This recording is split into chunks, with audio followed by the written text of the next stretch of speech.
Is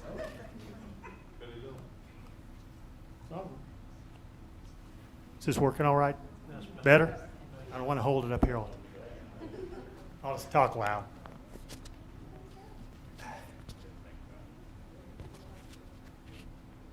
All right. Go ahead and get started. Tonight we'll be talking about Daniel. The good thing about Daniel is there's a lot of things to look at. The bad thing is you can't cover everything. So we're going to look mainly at the events that happened in his life and how they shaped him. We're not going to be looking much at his visions and his dreams a whole lot. So,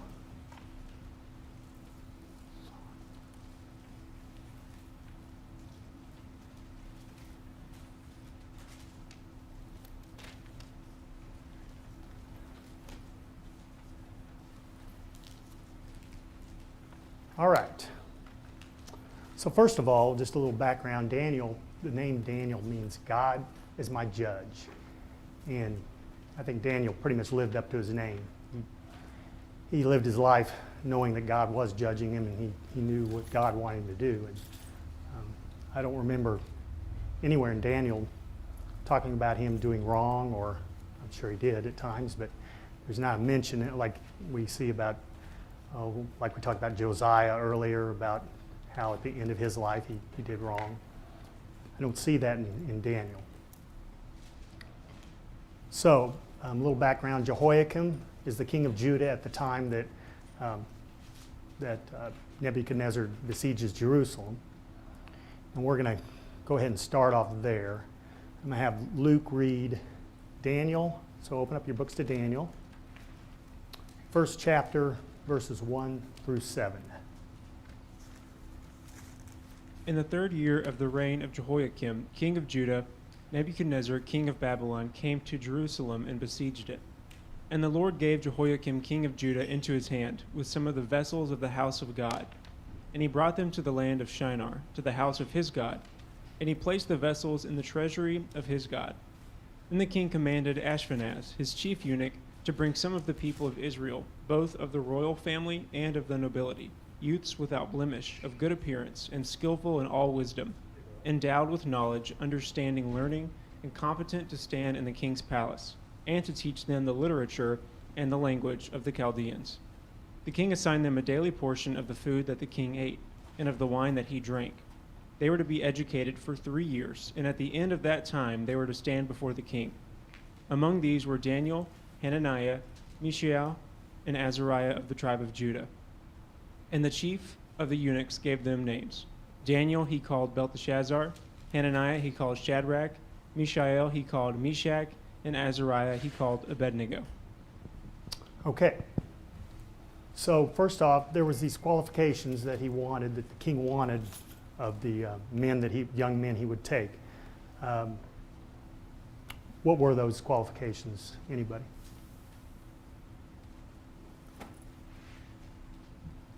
Without physical defect, handsome, smart, so they could learn the languages and literature of the Babylonians. Right. And why do you think he would want that? Why wouldn't he just want somebody he could order around within his kingdom? Of course, he's the king, so why do you think he wanted all these qualifications?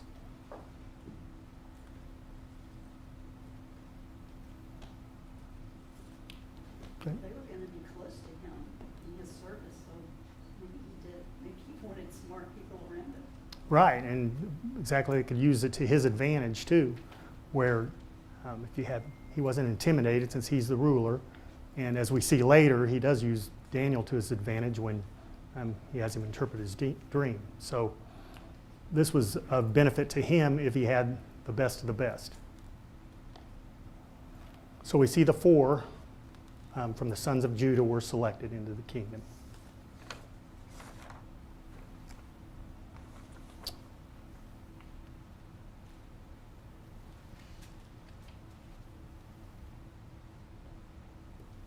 So now we see that they are all in the king's service, and Nebuchadnezzar has this troubling dream. We're going to go ahead and have Luke read By the way, Luke, I didn't hear, can anybody hear Luke reading before? Okay. Maybe it's just me, I can't hear. Okay, Luke, if you could read, pick up in chapter 1, Daniel, verses 17 through 21. As for these 4 youths, God gave them learning and skill in all literature and wisdom, and Daniel had understanding in all visions and dreams. At the end of the time when the king had commanded that they should be brought in, the chief of the eunuchs brought them in before Nebuchadnezzar. And the king spoke with them, and among all of them none was found like Daniel, Hananiah, Mishael, and Azariah. Therefore they stood before the king, and in every matter of wisdom and understanding about which the king inquired of them, he found them 10 times better than all the magicians and enchanters that were in all his kingdom. And Daniel was there until the 1st year of King Cyrus. Okay, so again, why do you think the king would interview them at the end of their training? Just, go ahead, Casey. To see if they had the knowledge and understanding that he hoped for. I mean, just because you're smart doesn't mean you have knowledge. Right. And they excelled at everything they did. Of course, God was behind them, but it shows Nebuchadnezzar's wisdom too, wanting these people around him. Just like a president wants a cabinet, he wants smart people around him. Right. I kind of thought the same way that, used to his advantage, it's going to only make him better to have better people around him. So what do you think he felt when he found that they were like had 10 times more wisdom than his own people, his own magicians and astrologers? Well, I think that's kind of ironic, because usually when you're a ruler and you overtake another country or another people, they think they're inferior to them. So it seems to me it would have been surprising to Nebuchadnezzar. I don't know, anybody have thoughts about that? Just my opinion. I don't know if that's right or not. Well, But I think, okay. part of it too is to squelch any rebellion that might show up, because you're pulling all the young leadership that might grow to be in a position to maybe not to challenge, but to just cause trouble. Mhm. So they pull them all and take them to Babylon, so he can have them close and have them controlled, and maybe a certain aspect of brainwashing is involved if you're taking young people and Right. then turning them into your people by through culture and influence and that sort of thing. Right. And do you think he was surprised that they were smarter than his people? I would imagine so, yeah. I mean, prejudice would Right. make you assume that he would think less of them, but I do wonder if when that happens, if there was any sort of intimidation or kind of a moment to be of concern. I don't know if Yeah, you that have to was wonder well what he was spoken thinking. of, but I just thought it was interesting that they would mention that Mhm. he found that they were so much smarter than his people. Good comments. All right. So, right, we don't know really if he was intimidated by their wisdom or understanding, but yet we know that he could use that understanding to his advantage.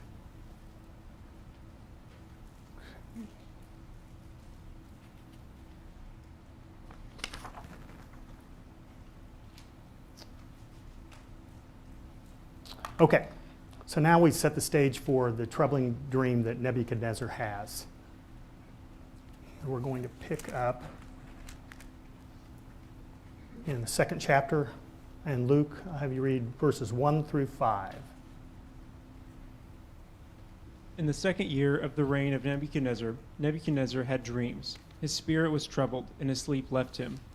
Then the king commanded that the magicians, the enchanters, the sorcerers, and the Chaldeans be summoned to tell the king his dreams. So they came in and stood before the king. And the king said to them, I had a dream, and my spirit is troubled to know the dream. Then the Chaldeans said to the king in Aramaic, O king, live forever. Tell your servants the dream, and we will show the interpretation.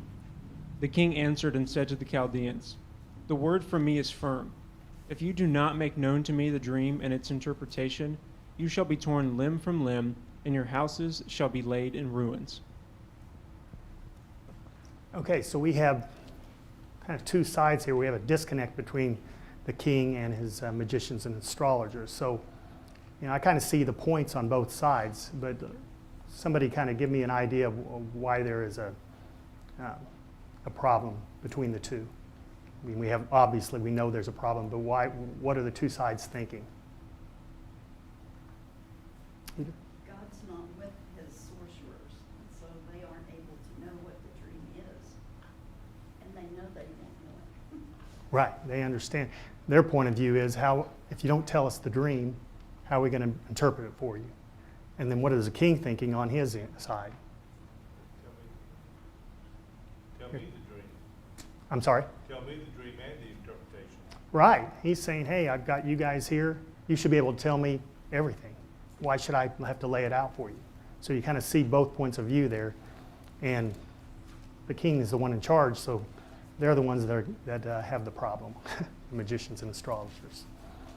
So the king calls for the destruction of the wise man because they can't interpret his dream. And Daniel finds out from the captain about this situation, and he asks for an explanation. So this sets the stage for what Daniel does next. So Luke, going to have you read, picking back up in verses chapter 2, 16 through 19. And Daniel went in and requested the king to appoint him a time, that he might show the interpretation to the king. Then Daniel went to his house and made the matter known to Hananiah, Mishael, and Azariah, his companions, and told them to seek mercy from the God of heaven concerning this mystery, so that Daniel and his companions might not be destroyed with the rest of the wise men of Babylon. Then the mystery was revealed to Daniel in a vision of the night. Then Daniel blessed the God of heaven. Okay, so first of all, what does Daniel do differently than the other astrologers and magicians? Besides, we know that he consults with God and they don't, but what about when they approach the king, when Daniel approaches the king, what does he do differently than Nebuchadnezzar's magicians and astrologers? Casey? He asked for a little bit of time, but I also think it's interesting that why wasn't Daniel there to begin with? And it kind of leads me to think that there might be a little bit of pecking order within who gets to stand before the king and tell him these dreams, and the locals who are the consultants there, they want to do it, and they're probably, I'm assuming they've kind of pushed Daniel and his people to the back, and as he finds out what's going on, he's able to, as it says, he used discretion to get to the king and say, hey, we can do this. Right, so I mean, that's a good point that he knew that Daniel was much more knowledgeable than his people. It stated that earlier, but yet he picked his people first, which kind of a prejudice there, I think, like you were talking about. So then Daniel also, he didn't come out and say, tell me the dream. And like you said, he said, I want time. If the king was approached giving time without asking, if he would have asked for the, tell me your dream and then I'll interpret it, what do you think would have happened? But probably the same thing that happened with the other magicians and astrologers. So, as you said, he used discretion. He knew how to approach the king. The king gave him the time needed.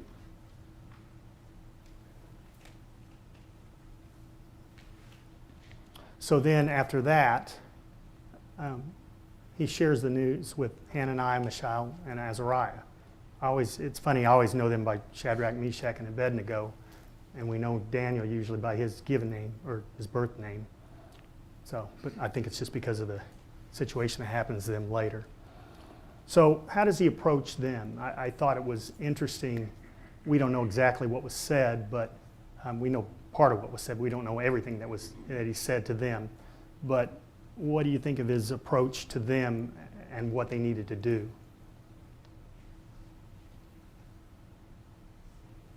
Well, they knew that there was a decree to go out there to kill all the wise men, to get rid of them. And so with Daniel's approach to the king and say, hey, give me a moment. And then he sat down with his companions and realizing that they were in this together, so they knew their reliance upon God, and God would give them an answer.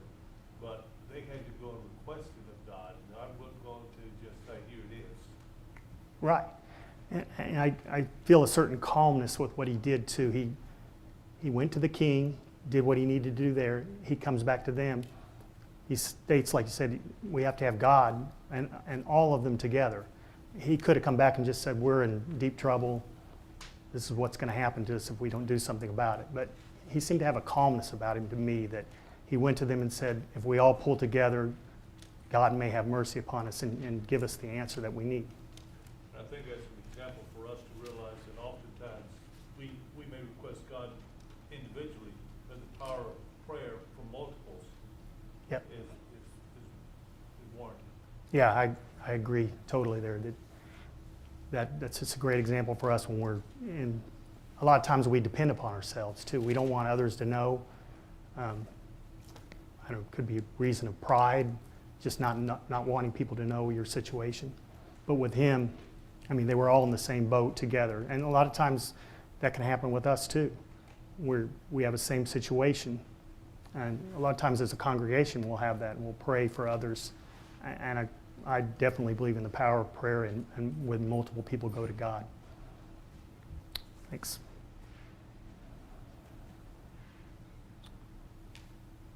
All right. Next slide.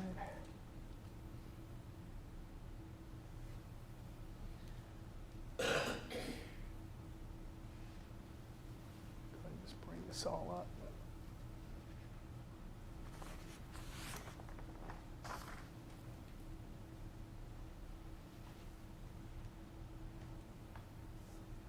Okay. So the situation happens that God has revealed the secrets to them. He goes to Nebuchadnezzar, tells him about the dream, and definitely what's the main thing that he tells the king about the dream, as far as not necessarily the context of the dream, but why does he know about the dream again? Why can't he tell Nebuchadnezzar about that dream? He attributes it to God rather than man. Right, exactly. And he makes that point clear each time that he's discussing. Very good.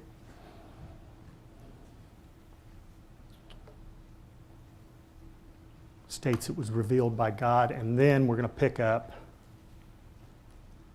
next and make sure I'm right here. Yes, chapter 2, 46 through 49. Luke. Then King Nebuchadnezzar fell upon his face and paid homage to Daniel and commanded that an offering and incense be offered up to him. The king answered and said to Daniel, "Truly your God is God of gods and Lord of kings and a revealer of mysteries, for you have been able to reveal this mystery." Then the king gave Daniel high honors and many great gifts, and made him ruler over the whole province of Babylon, and chief prefect over all the wise men of Babylon. Daniel made a request of the king, and he appointed Shadrach, Meshach, and Abednego over the affairs of the province of Babylon. But Daniel remained at the king's court. Okay, so the first thing Nebuchadnezzar does is seems to have a change of heart. He acknowledges God. He said, "Your God is the God of God." And what else did he do before he said that? What did he do to Daniel after Daniel told him? Kind of a change of, I guess, his pride. My version says he laid prostrate before Daniel. So he was just humbled, which seems weird for Nebuchadnezzar, but at that time he was humbled, and he acknowledged, your God is the God of gods. And I believe he really did understand that the dream was interpreted by God at that time, it seems to be. So then Daniel is promoted, but yet, so Shadrach, Meshach, and Abednego, and why do you think he talked to the king about them?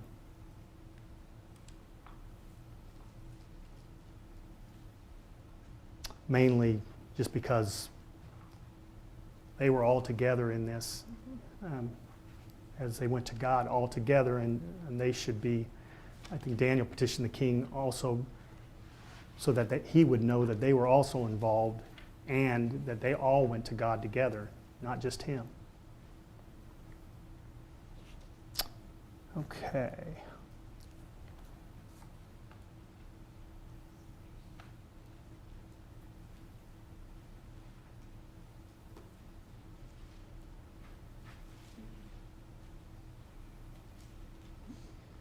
here. So next, we're not going to actually read the story of Shadrach, Meshach, and Abednego, but does anybody want to just give me a kind of a summary of what happens with them? Go ahead, Casey. So Nebuchadnezzar, a little bit later, for some reason that just baffles me, had this large image constructed. He instructed all the people to bow down at the sound of this music. Everybody did except for these people. So there was a little controversy, and so those three got arrested: Shadrach, Meshach, and Abednego. They got put into the fiery furnace, which is what was supposed to happen to anybody who did not bow down. And why are there 4 people in there? I thought I threw 3 in. So they came out, unscathed. Yes, good summary. So why do you think it kind of baffles me that, I don't know how much time happened between Daniel's dream and this situation, but he basically totally forgot what he said about God, and it was all about him again. Pride returned. And then the situation where when he found out about the 3 of them not worshiping, he gives them the second chance. So he has them come back and he goes, if you go ahead and worship me, fine. If not, there's the furnace. And do you remember what happened with him at that time when they made their statement that they would follow God and God would save them? If not, they wouldn't. But if so, he would. But they were going to follow God regardless. Do you remember his response at that time? Doesn't seem to be exactly the most stable of characters when you consider his rage and fury Right. Against people he liked, and just a couple chapters before.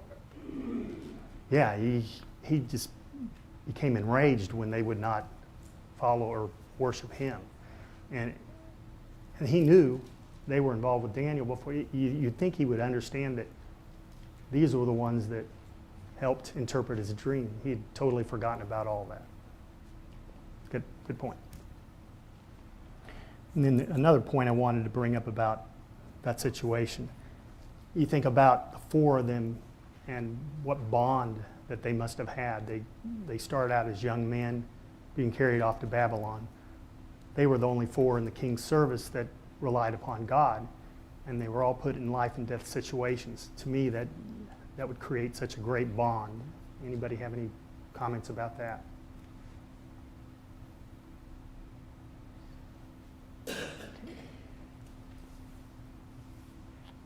All right.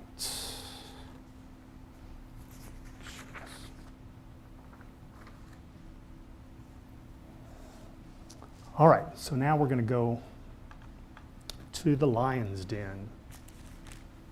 Turn over to chapter 6.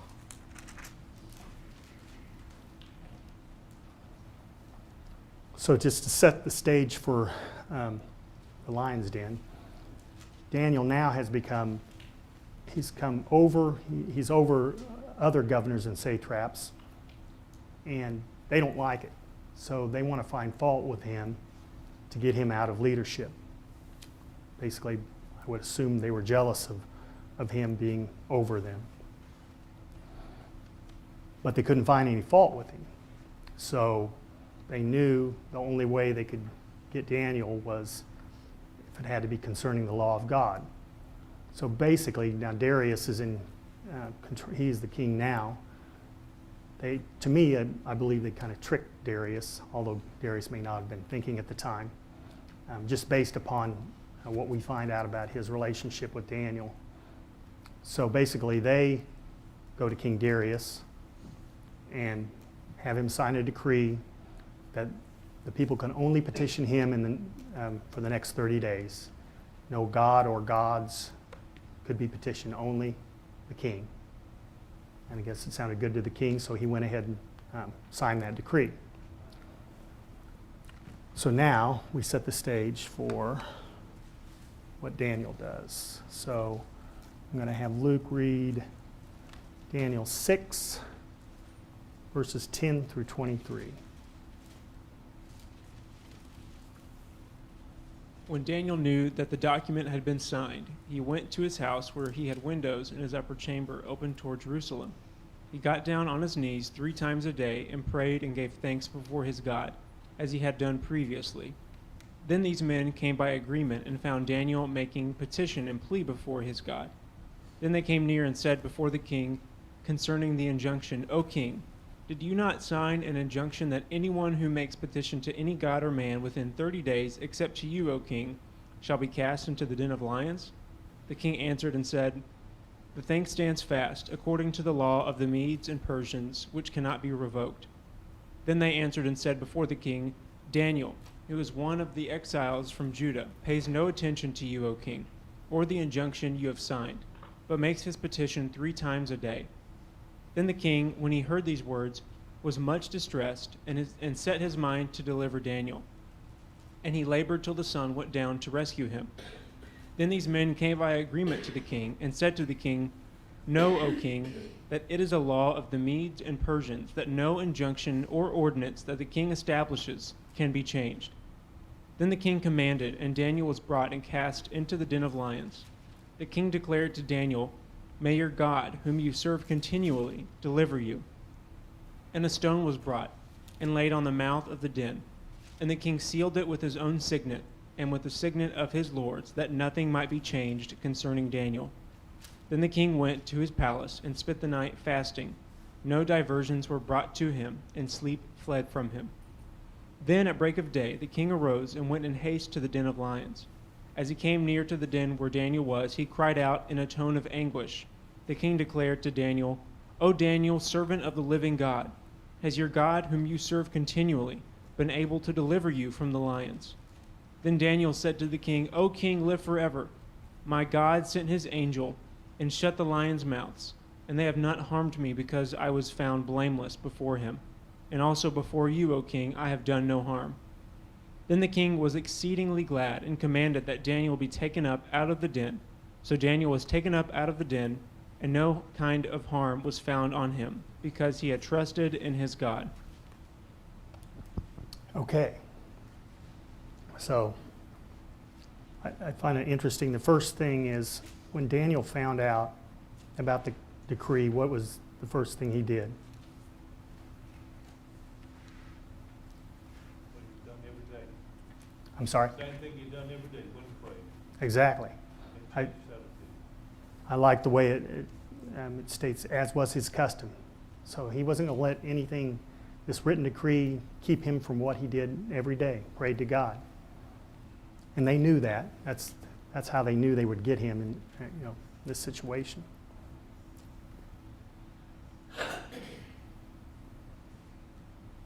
So afterwards, Darius finds out. Now, what is his reaction when he finds out that Daniel is the one that didn't hold to this decree? He's upset because he values him. Yeah, I kind of feel their relationship, kind of contrast his relationship with Darius with Nebuchadnezzar. What would be a main difference between that relationship just from what we've read?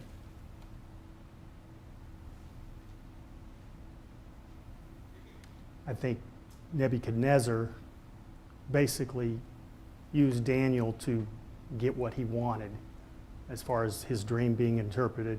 Yes, he did go ahead and acknowledge God, and he did another time too, when the situation happened to Shadrach, Meshach, and Abednego. He acknowledged God then too, but it seemed like he would use Daniel in that situation just to get what he wanted. It seems to me that Darius really cared about Daniel. He was distraught when he found out, just like you said. So to me, that's a totally different situation. And because of his reaction, I think he realized he was used. Right. I'm sure the men, they did basically use him, and he kind of got caught there, it seems like to me. I think if he would have known beforehand they were doing this for Daniel, he would have never signed the decree. Good point. So what else did Darius say about, what else did he say to Daniel when he found out, when he had to put Daniel in the lion's den?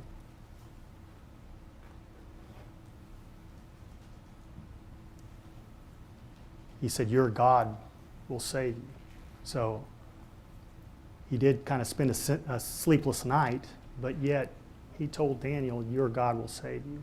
And that's exactly what happened. Any more thoughts on the lion's den? Go ahead, Tim.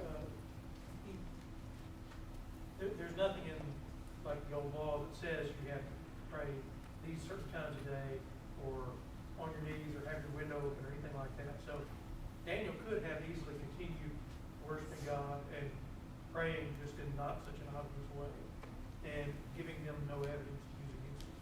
So it's interesting that he just goes right ahead, not even slow down, doesn't be more discreet about it or anything.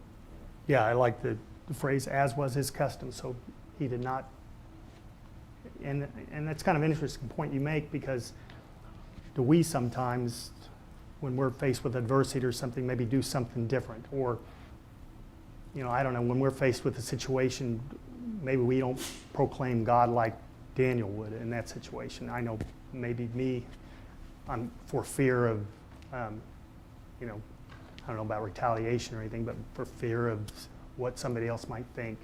Daniel didn't care, right?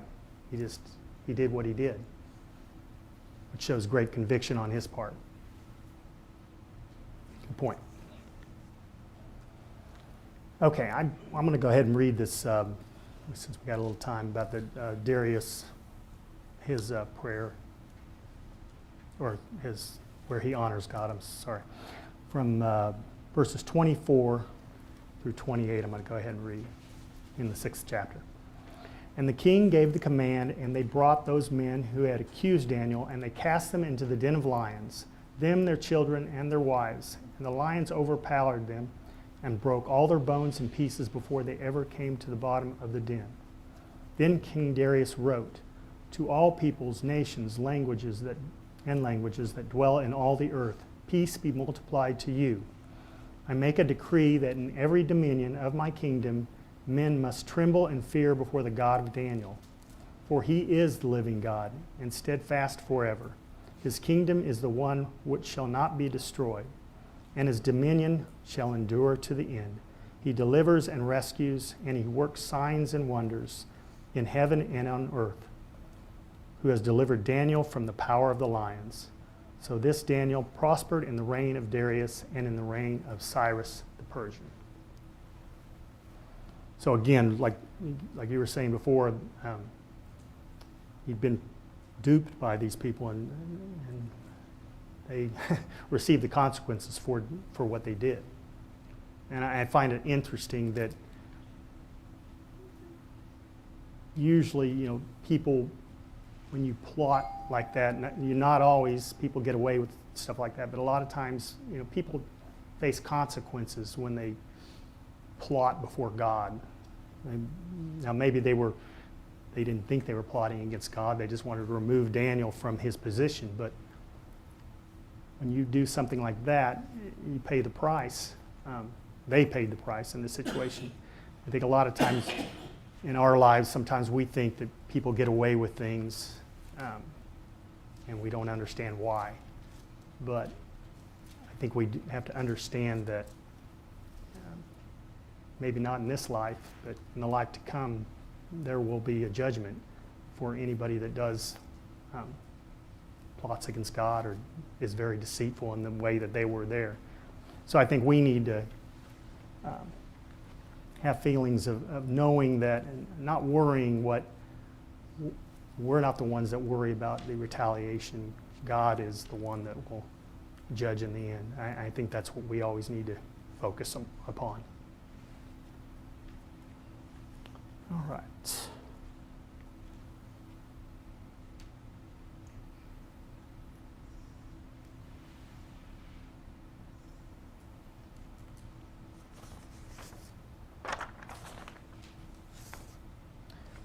So, as we've kind of discussed with the rest during this session, Can anybody think of any parallels between Jesus' life and Daniel's life? Anything that you see similarities in what they went through?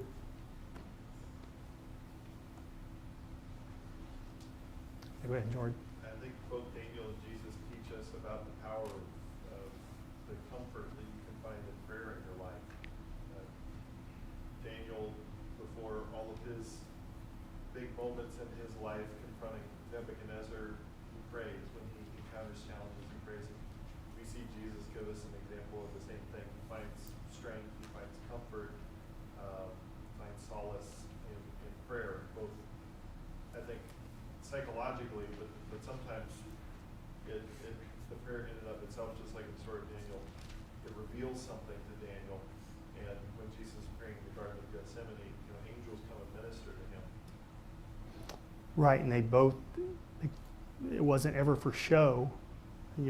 Daniel went into his room. Now, he didn't open it on his windows so everybody could hear him. That was just his custom to pray to God. And Jesus went to the garden. Jesus would go up on a mountain and pray. So they didn't ever do it for show. It was all genuine to God, and their benefits were. We see the benefits of each praying. Anybody else? They both were accused of things because of jealousy, and then it was brought up to some other leaders who was actually reluctant to punish them, Pilate and Herod. Yeah, good point. Yeah, both plots to get rid of them, each of them. Good point. Hey, Darren. To me, I kind of see some similarities in Daniel going down into the lion's den and coming back out by the power of God. And to me, that looks pretty similar to Jesus going down into the tomb and coming out. And even more to that is what the king says in verses 26 and 27, because he's describing the works of God, but he describes them in such a way that kind of reminds me of what Jesus did during his ministry. And then he talks about his kingdom shall never be destroyed, his dominion shall be to the end. So to me, it kind of sounds like, maybe a little foreshadowing of what Jesus will do, and then maybe even a foreshadowing of the church, his kingdom, which there will be no end. Yeah, that's a good point. Yeah, I didn't think about him going down in the lion's den and coming up again, but that's exactly true. Good parallel. And then lastly, I just thought about, do we have the conviction of Daniel to do what is right in the face of adversity? I wish I could say I've never faced any adversity such as Daniel has. And unfortunately, I've fallen short for just little bits of adversity. So I think it's a great lesson for us to gain strength from Daniel just because of what he faced and what he did. And I don't recall anywhere seeing that Daniel did something wrong within the book of Daniel, as far as in God's word, discussing Daniel should have done this, but he did this. So we have a great example in Daniel. Thanks for your time, everybody.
Good evening. We'll be singing 2 songs tonight, the first being I'll Be Listening.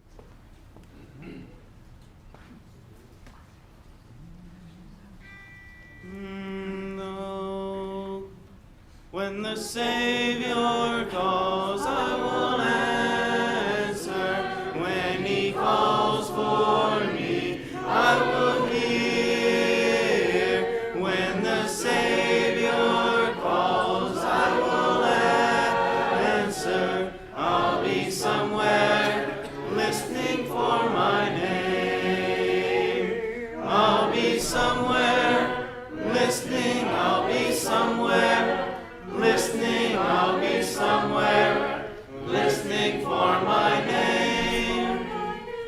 I'll be somewhere listening. I'll be somewhere listening. I'll be somewhere listening for my name. If my heart is right when he calls me, if my heart is right, I will hear. If my heart is right when he calls me, I'll be somewhere listening for my name. I'll be somewhere listening. I'll be somewhere listening. I'll be somewhere listening for my name. I'll be somewhere listening. I'll be somewhere listening. I'll be somewhere listening for my name. If my robe is white when he calls me, if my robe is white, I will hear.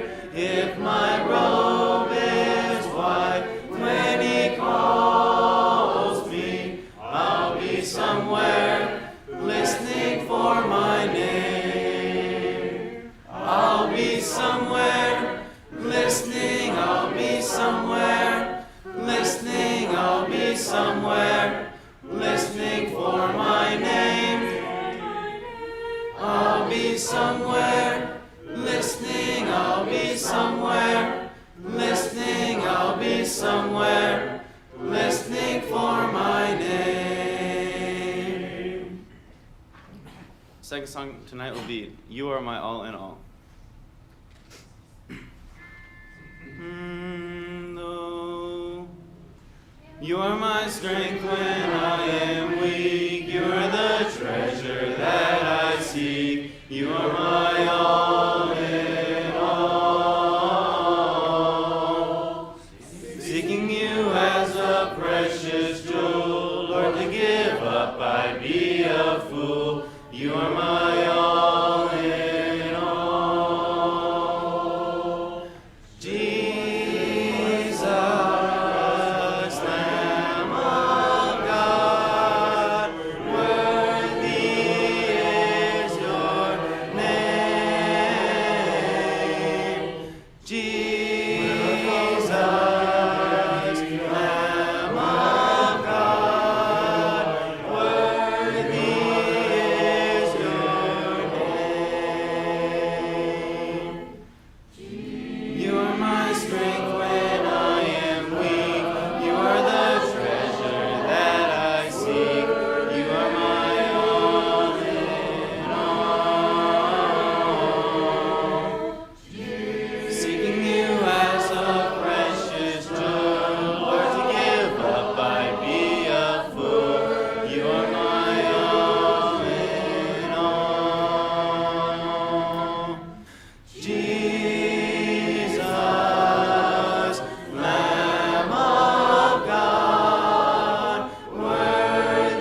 just had one announcement.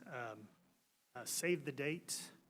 Saturday, the 29th of this month at Oak Grove Park, we're going to have a get-together for the graduates. So hope everybody can make it. It's been a strange year for graduates this year, so hope we can all get together and celebrate. Please pray with me. Heavenly Father, we thank you for this evening, a chance to refocus as a group on you and your word and learn a lesson. May we take what we've learned and think about how we can apply it in our lives, how we can live our lives for you each and every day. These things we ask in Jesus' name. Amen.